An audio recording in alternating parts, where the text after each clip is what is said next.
جب نمرود نے اپنی حکومت کو قائم کر لیا تو اس نے ایک شہر تعمیر کرنے کا فیصلہ کیا، ایک شہر پناہ جو اس کے ملک کا دارالخلافہ ہو۔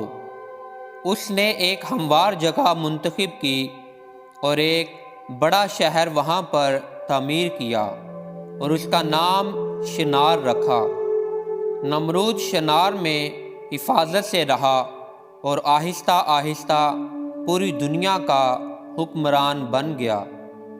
اس وقت زمین کے تمام لوگوں کی ایک ہی زبان اور بولی تھی۔ نمرود نے اپنی خوشحالی کے دنوں میں خداوند کی تعظیم نہ کی۔ اس نے لکڑی اور پتھر کے دیوتا بنائے اور لوگوں نے اس کے کاموں کی نقل کی۔ اس کے بیٹے موردون نے بھی بتوں کی خدمت کی اور اس وقت سے آج تک یہ مثل ہے کہ بدکار سے بدکاری آگے بڑھتی ہے۔ وقت گزرتا گیا، اس وقت نمرود کے سرداروں کینان، کوش، متھائرین اور فوت کی اولاد نے اکٹھے مشورہ کیا۔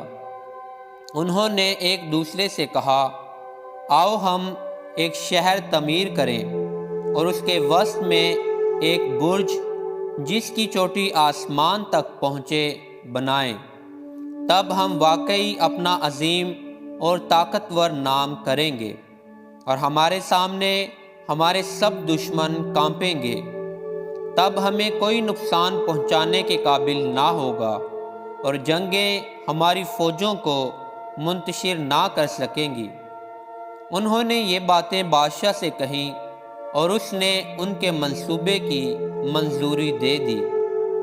اس لیے یہ خاندان اکٹھے ہوئے اور شنار کی زمین میں مشرق کی طرف ایک میدان، اس برج اور اپنے شہر کے لیے ایک مناسب جگہ کا انتخاب کیا، اور وہ اپنے دلوں میں خدا کے خلاف اٹھی ہوئی بغاوت کو تعمیر کر رہے تھے، اور انہوں نے تصور کیا کہ وہ آسمانوں پر چڑھ کر خدا کے ساتھ جنگ کر سکیں گے۔